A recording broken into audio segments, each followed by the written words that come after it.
नमस्कार, आप देख रहे हैं पब्लिक भारत वर्ष। अभी हम बिहार मुजफ्फरपुर बोचहां विधानसभा के तरफ है।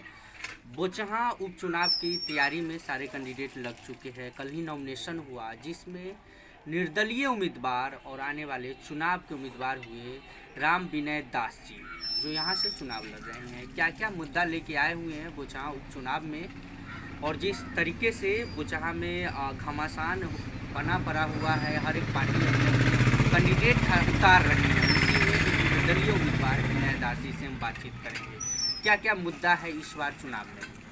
बहुत बहुत धन्यवाद और टाइम देने के लिए। पहला सवाल हमारा, राम विनय जी चुनाव लड़ रहे हैं, बोचहां उपचुनाव लड़ रहे हैं विधानसभा का, क्या क्या मुद्दा लेके आ रहे हैं क्षेत्र में। मेरा मुद्दा यही है कि मैं भ्रष्टाचार के खिलाफ लड़ूं, शिक्षा को आगे बढ़ाऊं और वो जो गरीबों के साथ अन्याय होता है उस पर लड़ूं। और सबसे सर्वप्रथम यहाँ शिक्षा की कमी है सर।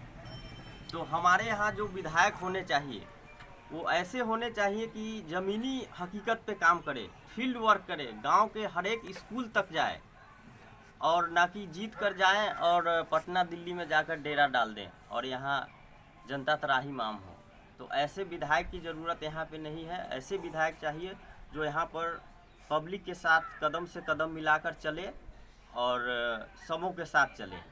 अभी तक जितने भी विधायक यहाँ के हुए हैं, शायद सभी राजनीतिक दलों का यहाँ पे राज हुआ है बोचहां विधानसभा में, लेकिन सबों ने जनता का कुछ काम नहीं किया, अपना काम किया और अपने परिवार को आगे बढ़ाने का काम किया है। और यहीं पे एक जमालाबाद में एक सड़क है जहाँ पे दलितों की बस्ती है। उस दलितों की बस्ती में एक सड़क है जो 25-30 साल पहले पक्की सड़क बनाई गई थी। उसके बाद से आज तक उस सड़क के तरफ किसी ने देखा नहीं। और हम पूछना चाहते हैं कि इन 25-30 सालों में फिर से दोबारा कोई उस एरिया के विधायक नहीं बने, लेकिन उन्होंने इग्नोर किया है, क्योंकि वो दलितों की बस्ती है। उन सड़क में किन्हीं नेताओं का घर नहीं है, कोई आपके ऊपर उंगली नहीं उठाएगा, इसलिए आपने इग्नोर किया हो। सबसे बड़ी बात कि उस सड़क में 3 सरकारी संस्थाएं हैं। एक तो प्राथमिक स्वास्थ्य केंद्र है, दूसरा प्राथमिक विद्यालय है और एक आंगनवाड़ी केंद्र भी है।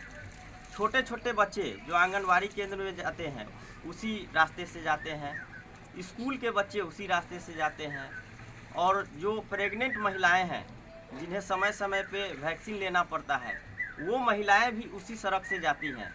और उस सड़क की दुर्दशा को देखकर पता ही नहीं लगता कि रोड में सड़क है, सड़क में गड्ढा है या गड्ढे में सड़क है। जिस तरीके से आप इल्ज़ाम लगा रहे हैं विधानसभा में, और जिस तरीके से काम की बात कर रहे हैं कि विगत वर्षों में काम नहीं हो पाया, लेकिन आपके सामने तो ऐसे ऐसे कैंडिडेट चुनाव लड़ रहे हैं, अपने आप को कहां तक समझ पा रहे हैं, अपने आप को किस स्थान पर रख रहे हैं। इसके लिए तो जनता मालिक होते हैं और जनता को सब पता है कि इतने सालों में हमारे साथ क्या हुआ है, कितना काम हुआ है, क्या विकास। सो आपको मैंने बताया ही कि क्या दुर्दशा है उस रोड की, जो 25-30 सालों के बाद दोबारा उस रोड की तरफ किन्हीं ने देखा भी नहीं। सभी लोगों ने यहाँ पे राज किया है, तो इस तरीके से कुछ नहीं कर पाएंगे।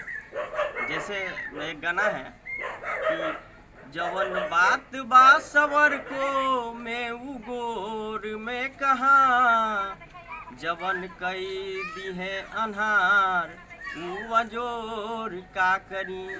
तो आप अंधेरा फैलाकर चले गए तो आप उजाला क्या खाक कीजिएगा। इतने दिनों में आपने सिर्फ लूटने का काम किया है। गरीबों को आगे बढ़ाने का काम करना चाहिए तो आप पीछे खींचते हैं। सरकार ने इस सीट को एससी सीट बनाया, रिजर्व क्यों किया? क्योंकि दलितों से चुनकर ही कोई विधायक जाएगा तो दलितों का उत्थान करेगा, गरीबों का उत्थान करेगा। तो आप लड़ते हैं एससी सीट पे कि हम गरीबों का उत्थान करेंगे, ठीक उसका उल्टा काम करते हैं। अब मान लीजिए सर कि गरीबों के उत्थान के लिए सरकार की सबसे महत्वपूर्ण महत्वाकांक्षी योजना जन वितरण प्रणाली, लोगों का कार्ड तो बन चुका है, लेकिन कार्ड में मान लीजिए कहीं 10 परिवार है तो 2 आदमी का नाम है, कहीं 5 परिवार है तो 1 आदमी का नाम है। तो लोग उसमें नाम जुड़वाने के लिए भी चक्कर काट रहे हैं, जो काम नहीं उनका हो पा रहा है। तो इस तरीके से गरीबों का शोषण होता है और अफसरशाही होती है। मेरे एक गीत है जिसको मैं हमेशा गुनगुनाता हूँ, तो वो गीत के माध्यम से मैं गरीबों के दर्द को बयां करना चाहूँगा। सुनिएगा। भौजी रे जल्दी घूर, मुखिया जी के घर छौ बड़ी दूर, ग्राम सेवक सरपंचो डीलर गौरव में छौ चूर, भौजी रे जल्दी घूर, मुखिया जी के घर छौ बड़ी दूर, बाल बच्चा मिल कैली अर्जी, 5 किलो के मिलल पुर्जी, बाल बच्चा मिल कैली अर्जी, 5 किलो के मिलल पुर्जी, मुश्किल भ गेल गेहूँ के मंडा, चन्ना से रही सहूर, भौजी रे जल्दी घूर, मुखिया जी के घर छौ बड़ी दूर, बन की थाली पहुँची बाली, डीलर सजनवा के निको न चाली, बन की थाली पहुँची बाली, डीलर सजनवा के निको न चाली, छौड़ा सतीसबा चिरकुट फारे, डांटे मियाँ सकूर, भौजी रे जल्दी घूर, मुखिया जी के घर छौ बड़ी दूर, मुँह गरबा के। हाँ सर, बहुत अच्छा गा रहे हैं जी, आप। राम विनय जी, जिस तरीके से क्षेत्र में आप जा रहे हैं, लोगों से मिल रहे हैं, क्या लोगों को कितना आकर्षित कर पा रहे हैं आप? देखिए सर, मैं पहले से भी मेरी भावना है कि मैं लोगों का काम करूं, पब्लिक सेवा करूं। I am public servant, I want to work. मैं काम करना चाहता हूं, लोगों की सेवा करना चाहता हूं। मेरी बचपन से यही भावना है कि मैं हाँ, जी बोलिए।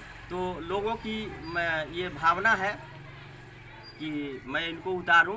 मैं गांव-गांव में जाकर मैंने जहां तक जा सका हूं, जाति आवासीय आय होगा या जन्म मृत्यु प्रमाण हो गया या किन्हीं का कार्ड संबंधी काम है, मैंने बहुत सारे लोगों का काम करवाया है। सभी लोग जानते हैं मुझे, क्योंकि मेरा एक नियम है कि सप्ताह में 1 दिन निकाल कर मैं लोगों से कागजात कलेक्ट करता हूं और उसके बाद आगे उसे पहुंचाता हूं। कहीं ना कहीं हमें समझ सकते हैं जो जिस तरीके से आप अपने भावना को प्रकट कर रहे हैं और जिस तरीके से बताने का एक अंदाज है, जिस तरीके से विकास होना चाहिए बोचाहा में नहीं हो पाया। नहीं सर, अभी तक कोई विकास नहीं हुआ है। मेरा यही संदेश लोगों को जाएगा कि बच्चों को पढ़ाएं। शिक्षा, हाँ, शिक्षा पर सबसे ज़्यादा ध्यान देना है। यदि आप 1 साल का फ़ायदा चाहते हैं तो गेहूं की खेती करें, 10-15 साल का फ़ायदा चाहते हैं तो पेड़ पौधे लगाएं, और यदि जीवन भर का फ़ायदा चाहते हैं तो बच्चों को पढ़ाएं। जीवन भर का फायदा चाहते हैं तो बच्चे को पढ़ाए। ठीक है, एजुकेशन पे आप कहीं ना कहीं जी जोर दे रहे हैं। लास्ट सवाल, चुनाव लड़ रहे हैं, बोचाहा उपचुनाव लड़ रहे हैं, ग्रामीण जी। लोगों को, यहाँ के विधानसभा के जितने क्षेत्रवासी हैं, कोई संदेश चुनाव के लेके? मेरा यही संदेश रहेगा लोगों से कि बाहुबली और पैसे वालों की तरफ नहीं जाए। ये मत देखें कि किन्हीं के पास 10-20 गाड़ियाँ नहीं हैं, उनके आगे पीछे 100-200 लोग नहीं हैं। अगर ऐसा सोचेंगे तो पूरे देश के लोग जिस तरीके से रोना रो रहे हैं, पूरे भारतवर्ष में लोग, कि आज यहाँ की आर्थिक स्थिति खराब है, तो हमारे यहाँ भ्रष्टाचार है, तो कहीं कुछ है, तो हमारे देश की सदन को चलाने के लिए 552 सदस्यों की ज़रूरत होती है। और वेबसाइट वर्ल्डोमीटर के आंकड़ों के अनुसार हमारे देश की आबादी 139 करोड़ के लगभग है, और हम और आप मिलकर 139 करोड़ लोगों में से 552 ईमानदार लोगों को नहीं चुन पाते। क्यों? क्योंकि हम लोग पैसे वालों को देखते हैं, बाहुबली की तरफ देखते हैं कि उनके पास 10-20 गाड़ियां हैं, 100-200 लोग उनके आगे पीछे खड़े हैं।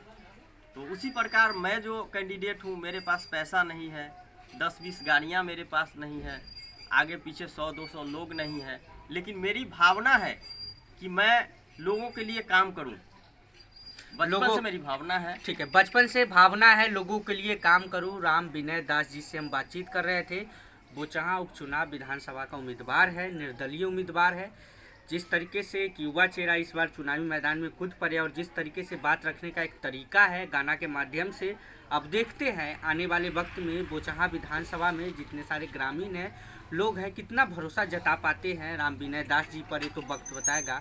कैमरामैन राजा के साथ में राजीव गुप्ता।